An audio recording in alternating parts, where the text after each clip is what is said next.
Alright everyone, so welcome to the product research section of the course, and in this lesson I'm going to be talking about what makes a winning product and what are the criteria you should look for when you're selecting a product. And I'm also going to be giving you a lot of examples of past winning products just to kind of help you get an idea for what a winning product looks like, which is going to help you a lot when you start doing product research. So there's three main factors. Number one is high demand. So you need the product to be in high demand. Now this is sort of a no-brainer, but you need to pick a product that's in high demand if you're going to scale it a lot. So there's three main ways to assure that a product is in high demand. Number one is that it's a need product. So people need it. So it solves a problem. If it solves a problem, there's always going to be people who need that product as long as people still have that problem. So there's problems that are always out there. For example, weight loss. There's always people trying to lose weight. So whenever you have a product that's for weight loss or for, shapewear or, to deal with the problems that come with being overweight, there's always going to be people interested in those problems. Another one is teeth whitening. There's always going to be people who have yellow teeth, or there's a lot of examples like that. But as long as people have a problem, for example, posture. That's why the Posture Corrector store did so well, is that a lot of people have this problem of poor posture, and so people need it, and it's in high demand. There's also other ways to ensure that a product is in high demand. For example, if you have a passion niche product. For example, if you target something for dogs, like one store that did really, really well in the past is called Pup Socks, and they did custom puppy socks. And these custom socks, you basically uploaded a photo of your puppy, and then they would print your dog's face on the socks and send them to you. And so this is a passion niche, right? So it's always going to be in high demand if you target dog lovers because they love dogs, right? Anything with like a photo of their dog on it, they're going to want to buy it. And so if you target something like that, a passion niche, so that dog example, or for example, like fishers, that's a very niche thing. We're super passionate about fishing, and you offer them this revolutionary fishing tool, odds are that they're going to be interested and that there's going to be demand for your product. So that's another way to ensure demand. Now the third way is trend. Some products start trending, and when they start trending, it becomes a word of mouth thing. People are talking about it, people have heard of it, and a lot of people are on the fence whether or not they should buy it. So if a product is already trending, it's in high demand, and you can take advantage of that. And an example of that is fidget spinners. Fidget spinners blew up, and if you look up the Google trends for fidget spinners, it's basically like up, and then it goes back down. And you could have capitalized on that. If you advertised fidget spinners during the peak of that bubble, if you ran like Instagram ads for fidget spinners, you would have gotten a lot of sales because a lot of people were talking about it. A lot of people wanted fidget spinners. But unfortunately, it completely died off because that was just a trend. So for this high demand factor, you want to look for at least one of those things: a need, a passion niche, or a trend. If you can combine a few of those, that's even better. For example, if there's a need and there's a trend. And that's exactly what I was looking at for the Posture Corrector store. There was a need, so it solves a problem. It solves the problem of poor posture. And there was also a trend. It started trending. And I'm going to show you guys more information about that in the next video. I'm going to be covering exactly how I found the Posture Corrector product. But in this video, I'm just giving you the criteria. So you want the product to be in high demand. So you want to combine as many of these factors as possible. If you have just a product that solves a problem, that's usually good enough. And but if you combine that with trend, that's even better. Now, passion niche, that's not personally my expertise, but it can work really well. If you have a passion niche, you can make a lot of money with that too. And it's just the scaling potential is a little bit lower, but there's definitely demand for those kinds of products. So those also work. Now, another factor is low availability. So this is basically just basic economics, right? High demand, low availability. That's what is a good business opportunity for you. Now, if low availability, what I mean is that a certain product that's not easily found in stores with no competitors that are marketing it, or it's a new product, right? And so if you have either of those, if you have any of these three things, that could mean that your product has low availability. A good one is that it's not easily found in stores, right? If there's a certain product that you can't find anywhere else, you can't find at the local Walmart, you can't find, any brick and mortar stores, that's a good sign. That's a really good sign. Now, pretty much every product is going to be on Amazon or on eBay, so you don't want to let that stop you. But I'm talking about brick and mortar stores. If your product isn't in any brick and mortar stores, that's a good sign. No competitors marketing it. If you're the first person to market a product that's in high demand, that's a guaranteed win for you. So those are hard to find, obviously, but if you happen to find a product that no one's marketing and it's in high demand, then you should definitely go for it. Now, new products are also in low availability, right? If a product is new, it's likely not going to be easily found in stores. There's likely not going to be that many competitors marketing it, and not a lot of people are going to have heard of it.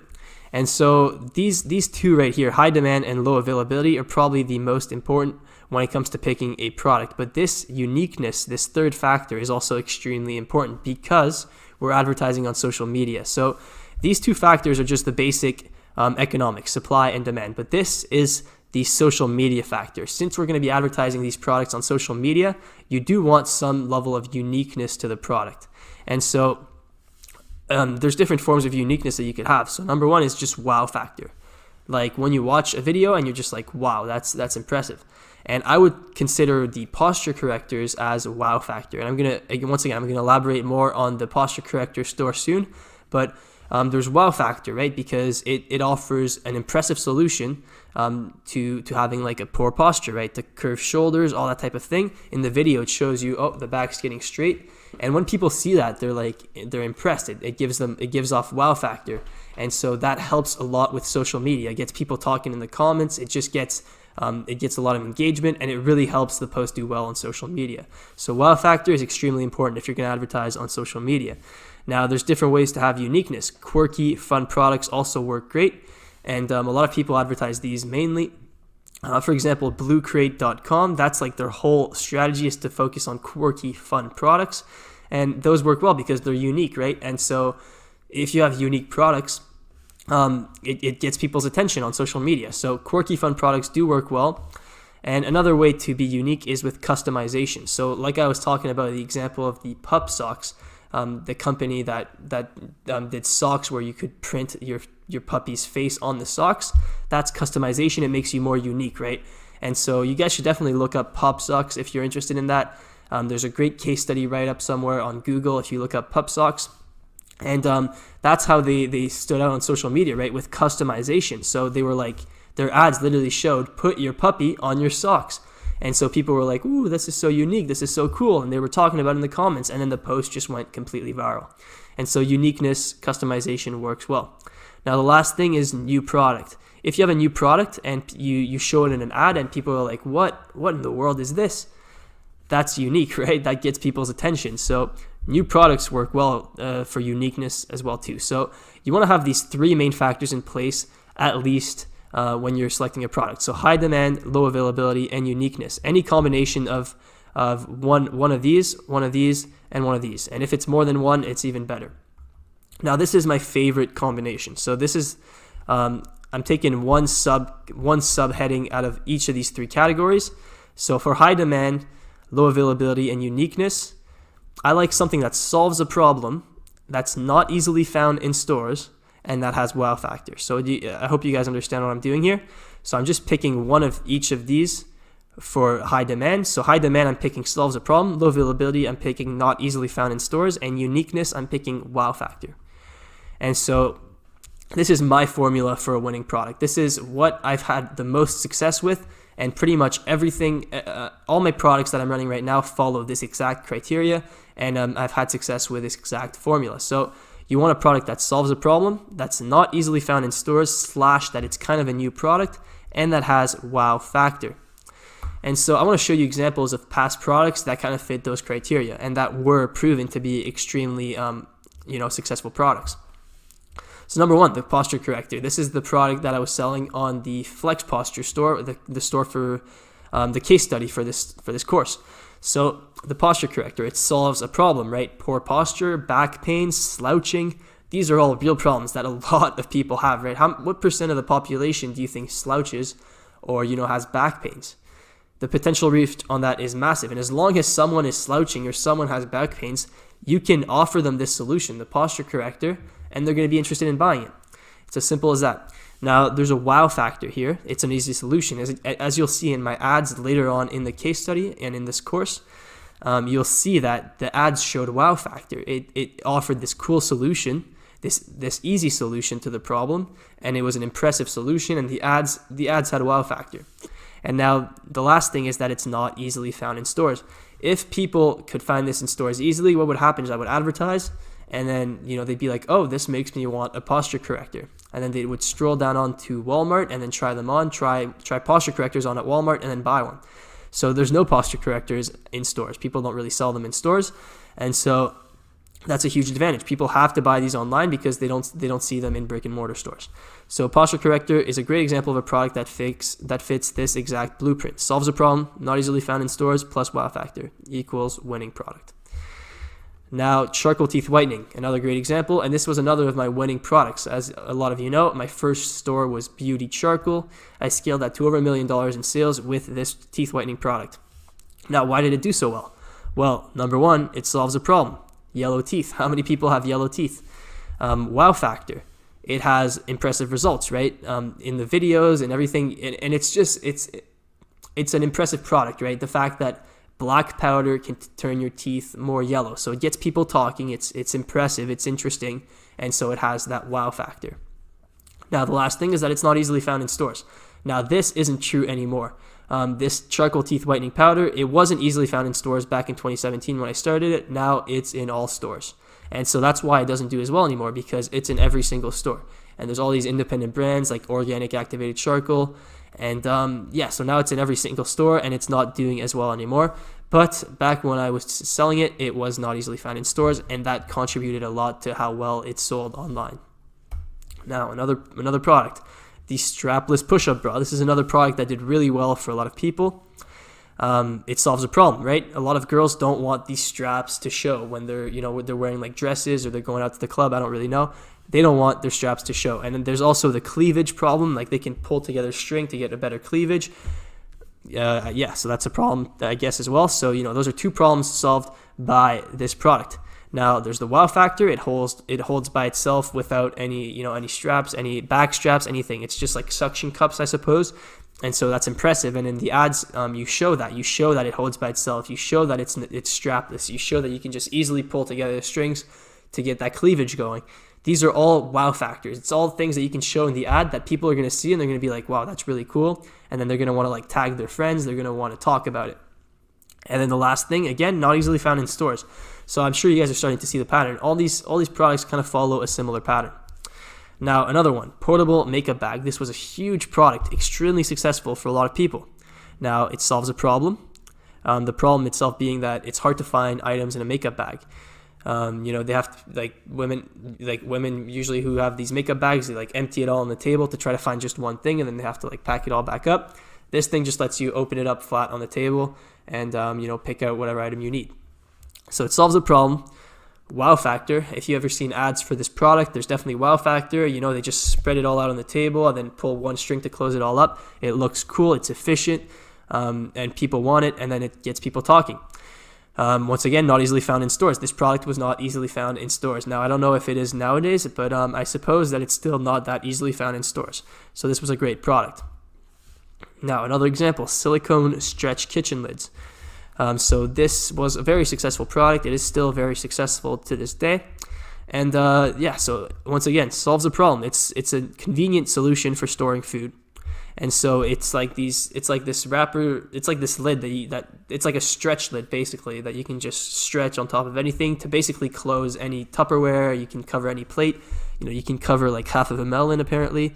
And so you can do all these different things with these stretch lids. And so this solves a problem, storing food.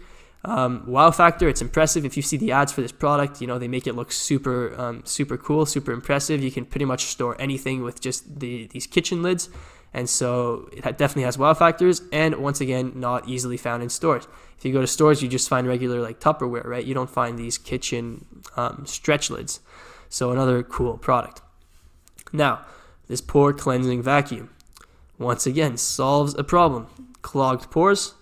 That's a problem that a lot of people want to get rid of. They want to get rid of their blackheads, all these kinds of things. And so this pore cleansing vacuum was doing extremely well and was selling a lot because a lot of people have this problem. Now it has wow factor because it's like a pore vacuum, right? It looks cool, and then people the video ads for this product, they just show all this stuff coming out, right? In this little transparent, the little transparent part of the vacuum, you can see all the blackheads and all the stuff coming out of the nose in there, and so that gives wow factor. It's holy, there was a lot of stuff clogged down there, right? And people talk about it, tag their friends. Wow factor once again. And lastly, not easily found in stores, right? I don't think you could find this thing anywhere in stores. the only place you could get this is online. And so that contributes to the success of the product once again. And because it's a new product, right? That's why it's not easily found in stores. Like, as far as I know, this was a new product, and so people haven't had the time to start selling it in stores. So another great example. Now, another one, I think this might be the last one. No, there's two more. So this one, a car scratch repair pen, product that did extremely well. Once again, it's the same blueprint. It solves a problem. It has wow factor because it's an easy solution, right? People who have scratches on their cars, they see these video ads where it's just like a little pen, they swipe it over, and then there's no more scratch, right? And so they're like, wow, this is awesome, I want this. And once again, not easily found in stores. And the wow factor. So it has the three points once again. And now the last product example is this eye massage pen. Once again, this is a really recent product. As I'm recording this course, this product is selling extremely well right now. And what does this product do? It solves a problem, eye bags and wrinkles, eye wrinkles. It has wow factors, right? When you show the videos, it shows like people using this, and then right away like it becomes less puffy and all these things. And then once again, not easily found in stores. Like, you can't find this eye wand anywhere in stores. And so, yeah, as you can see, pretty much all these products follow this blueprint. It solves a problem, not easily found in stores, plus wow factor. And this is the blueprint this is the criteria that I look for whenever I select a product, because if it meets all these criteria, I know that I can at least, I can scale it, because if it solves a problem, I know that I can scale it. And if it's not easily found in stores and wow factor, I know that it can do well on social media. So these are my main three factors and main three criteria that I look for when I'm selecting a product. Now, a few more tips. Products that are new, that people haven't seen before, they work best to build a branded store around. So like, if you try to build a branded store around like a product that's been around forever, people aren't going to react to that. But if you find this new product that's just recently coming out of China, then you build a brand around that, and people haven't seen that product before, it's a lot more likely that people are going to start associating your brand with that product, and then you start seeing exponential growth because of that association. Now, another thing is that when you start building a branded store around one product, people are less likely to search on Amazon or eBay. And so that's why the whole strategy is to build a one product store, right? Because if you don't do this, people are going to search on Amazon and eBay, and then they're going to go off your site. So definitely you want to pick a product that you can kind of build a one product brand around, something that's brandable. And so the posture corrector, as you saw with the introduction to that store in the introduction module of the course, I built a brand around the product, right? Flex Posture for posture correctors. Like, I don't even have a private branding on the products, but just the website is branded Flex Posture. People land on the site, and then they're like, oh, this is a store that sells posture correction products.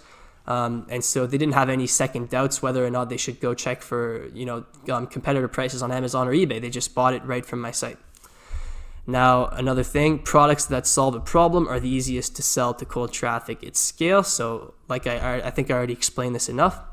And then passion niche products are also easy to sell to cold traffic, but harder to scale. And I think I already touched on this as well. So for example, the dog products, if you have a product that's specifically made for people who love Chihuahuas, right? You could really tailor your offer to people who love Chihuahuas, right? And then really profit and get crazy returns on investments targeting those people. But the problem is that there's just not that many of those people. Versus if you have a niche like posture correction, right? The total potential reach on people that have posture issues and back pains and slouching problems is massive. And so that's something that you can really, really scale, right? Because with just that store, just that one product, I did over $1 million in sales in like 5 months. But that's not even the crazy part. The crazy part is that I had a lot of competition. So if you try to think about how much those posture correctors sold just in like 2018, they probably sold like hundreds of millions. And so, yeah, if you have a product that solves a problem, those are really the best to scale. And by scale, I mean really, really scale to cold traffic. And so that's it for my criteria for finding a winning product. And now in the next lesson, I'm going to show you exactly how I found the posture corrector product and decided to build a store around it.